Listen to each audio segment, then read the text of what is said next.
here's the mistake everyone makes here in Washington, where I am right Yeah. now, and everyone listening.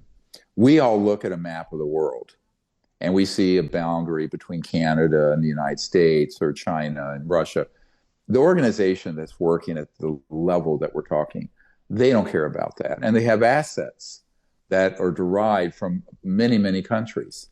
It's like a United Nations of illegal covert programs. A large number of mysterious drones have been reported flying over New Jersey and across the eastern U.S., sparking speculation and concern over where they came from and why. It began as a handful of sightings outside military bases like the U.S. Army's Picatinny Arsenal in Morris County, a research and manufacturing site that was once the site of bomb-making during World War II. That has since exploded to over 5,000 sightings reported to the FBI across not only New Jersey, but at least 10 other states. There's been numerous theories as to why this is occurring, from the drones being alien spaceships to the Georgia Congresswoman Marjorie Taylor Greene suggesting that whoever is operating the drones is spraying chemicals over population centers for unknown purposes.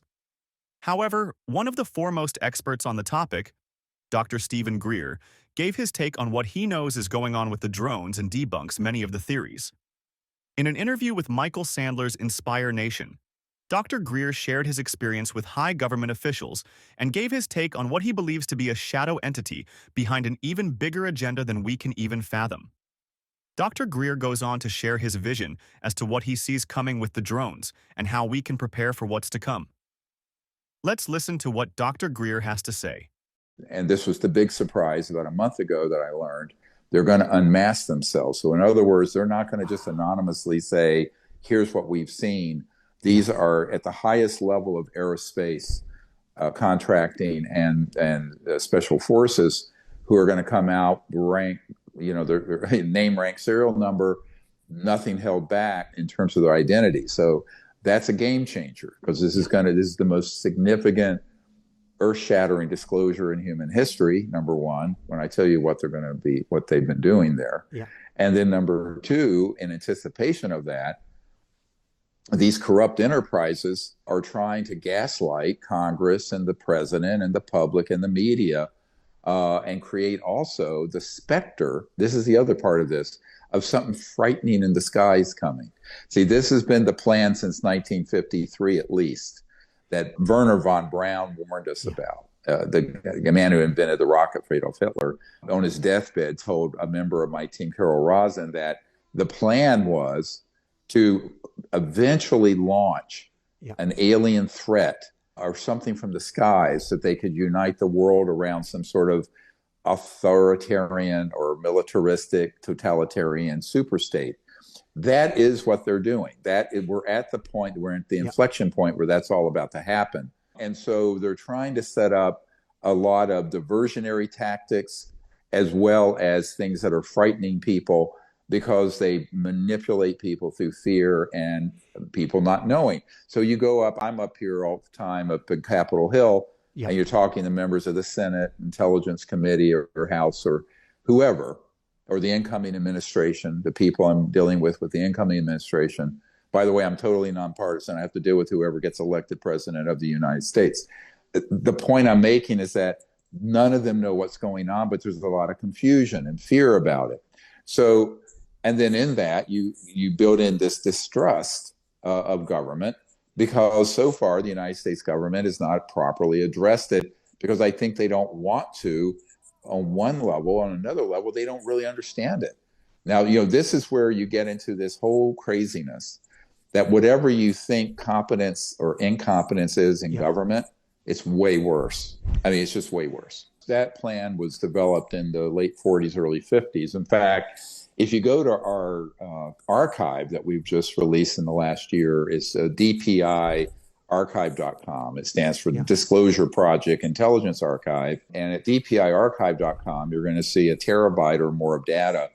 But in there is a government document from 1953 where the director of the CIA writes about the psychological warfare value of the UFO subject.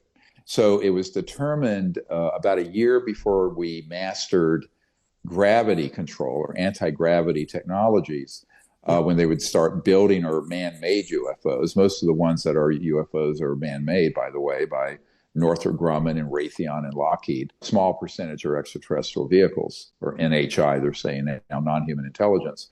But the point I'm making is that that plan was a 70-year plan to acculturate through Hollywood, the media, and particularly the UFO subculture and ufology and so-called ufologists that have been totally spoon-fed false information and a false narrative.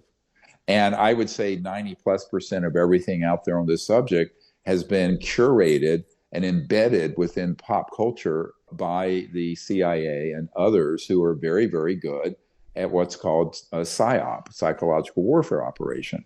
So this is all part of a long-term PSYOP. Abductions are human-made events, part of a PSYOP. Mutilations of cattle, all human.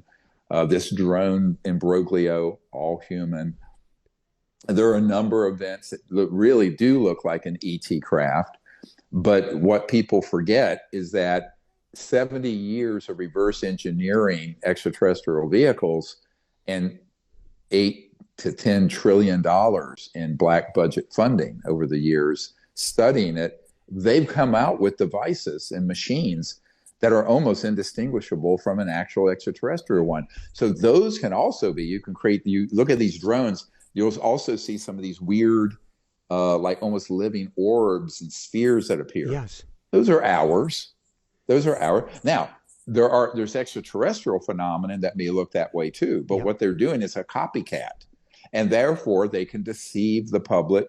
Even very well-informed people on the subject can be deceived, because the other thing that people wildly underestimate is the degree to which we have unpacked and figured out extremely advanced technologies and then put them into weapon systems or deceptive operations. And so my concern is that the whole planet, and never mind the White House I'm looking at right here, and the Washington and London and Ottawa and other capitals are sitting ducks because they don't have enough information.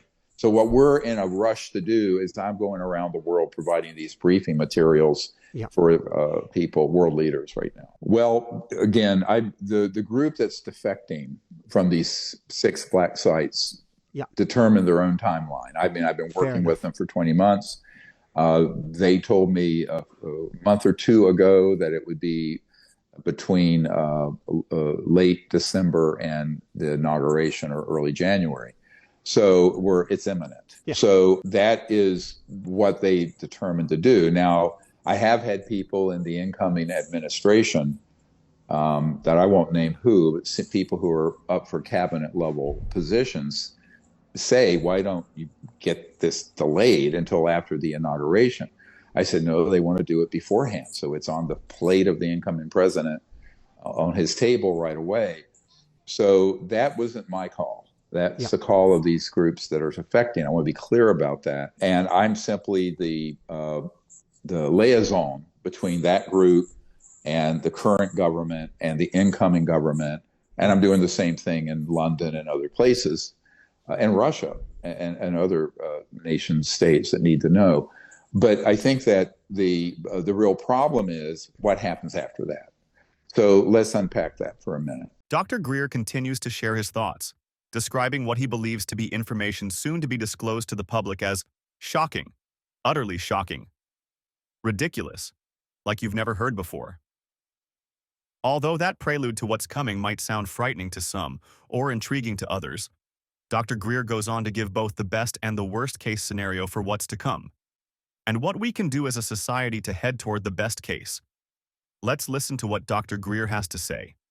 Once these disclosures happen, and because the provenance of these men that are coming forward is sterling, and what they're going to disclose will be shocking to the conscience. I can give you a preview in a moment. It's utterly shocking, outrageous and shocking, like you've never heard. That the result of that is going to be a number of issues. One, what does the incoming administration do about it? Yeah. Now, having just spent a lot of time with a lot of the incoming people, who are senior, I can tell you they know either nothing or they know false information, because they've had people like Luis Elizondo and others go in there and say, hey, they're a threat to the national security. And oh, by the way, all these objects you see, none of them are ours, so they have to be alien. Well, that's a total gaslighting. In fact, I won't say who, but I was in Palm Beach 3 weeks ago meeting with a very senior person, and the person had already been gaslit by this disinformation crowd and was convinced that everything that went bump in the night was alien. I said, oh no. And so I had 4 special forces guys there. Wow. So I had 3 Green Berets with me, and a Marine who has come forward, Michael Herrera, whose materials you probably have seen when he encountered that 300-foot diameter disc trafficking in children and people out of Indonesia in 2009. And he was there. And the person we were briefing, who will be a very senior cabinet level person there in Palm Beach, literally was physically shaken because he didn't know that we had these things, because he had already looked into it and had been told, oh no, everything going on is alien. So now imagine someone at that level of government in the most powerful country in the world being completely not only no information, but an enormous amount of disinformation, false information. That's dangerous. So where I'm going with this is we have to do a crash course for our leaders and our people in your country, whether you're in Canada or wherever you're listening, about what the truth of this is. So the presidential briefing document that we have, which is the biggest one we've ever done, we're going to do a sanitized version of it where we redact certain sensitive things. And we're going to put that and publish that online soon, because everyone needs to get a copy of that to their members of Congress and senators or parliament or leaders, because it has everything in there. Now, what it doesn't have in there are these new disclosures, right? These new disclosures coming forward will be the most significant ones in the history of the subject. There's never been a team this senior who are current. And by the way, these are not old retirees.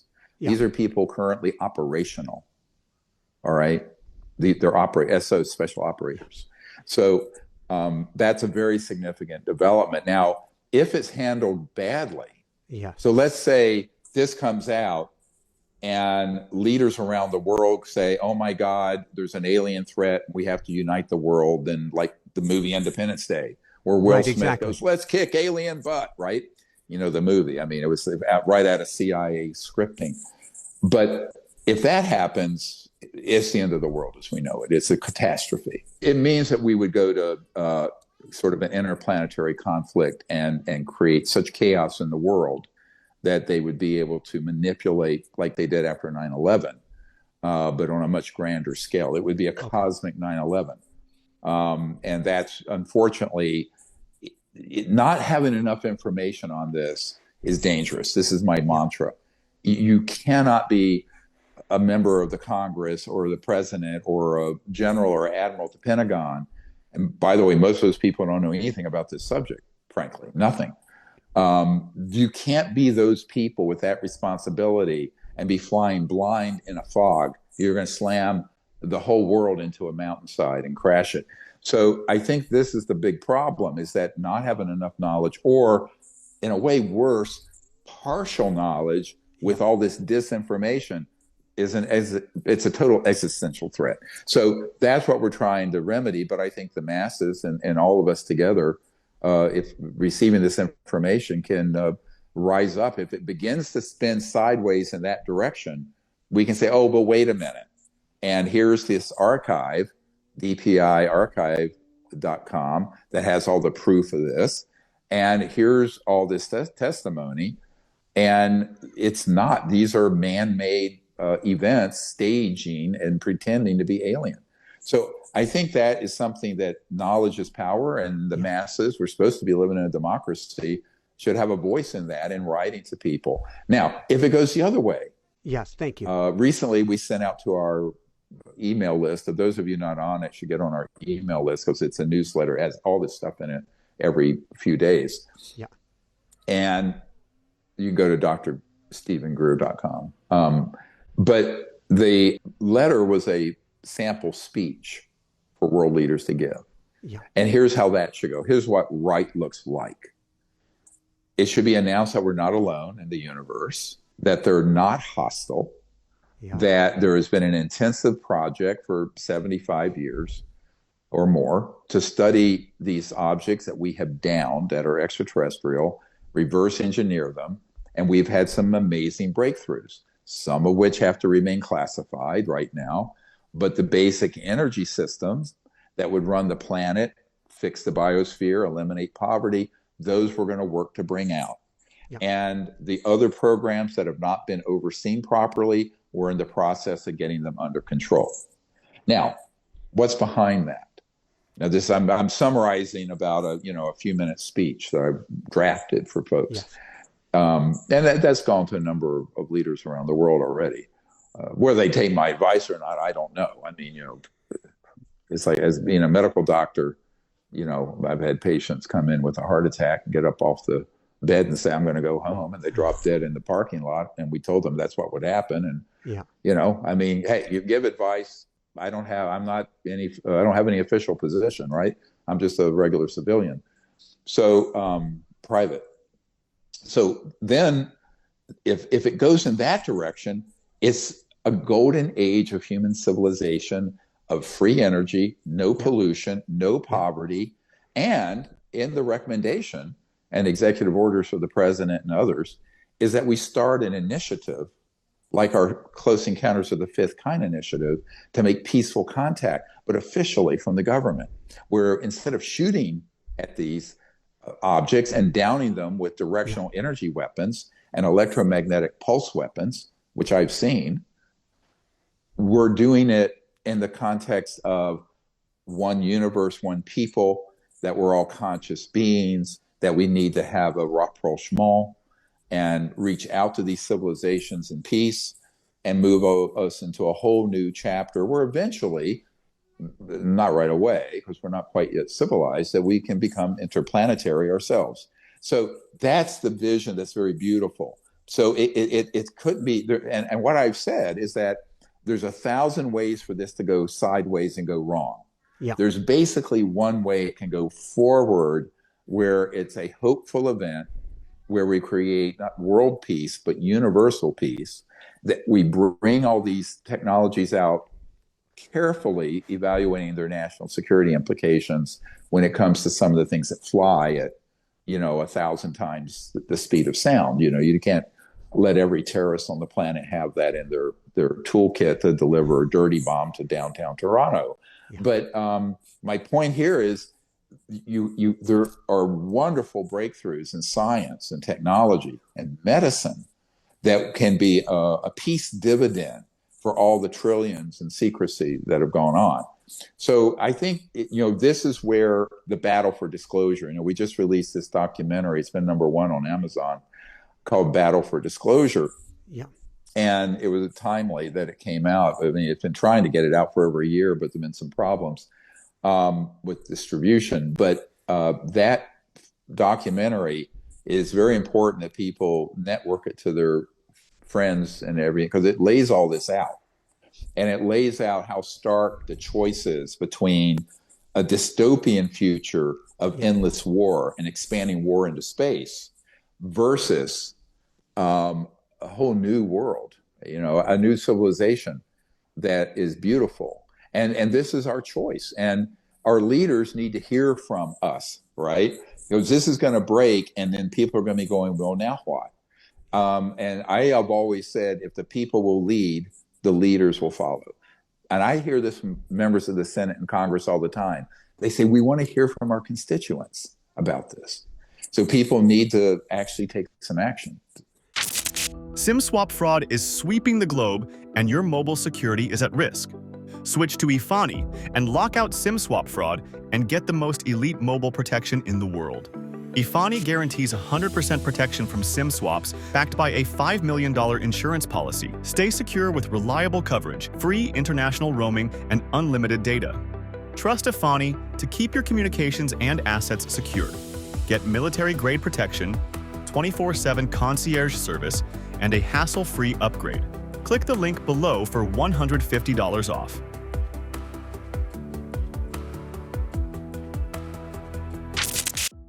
Thanks for watching. Help support this channel and receive exclusive offers from one of our partners located in the description.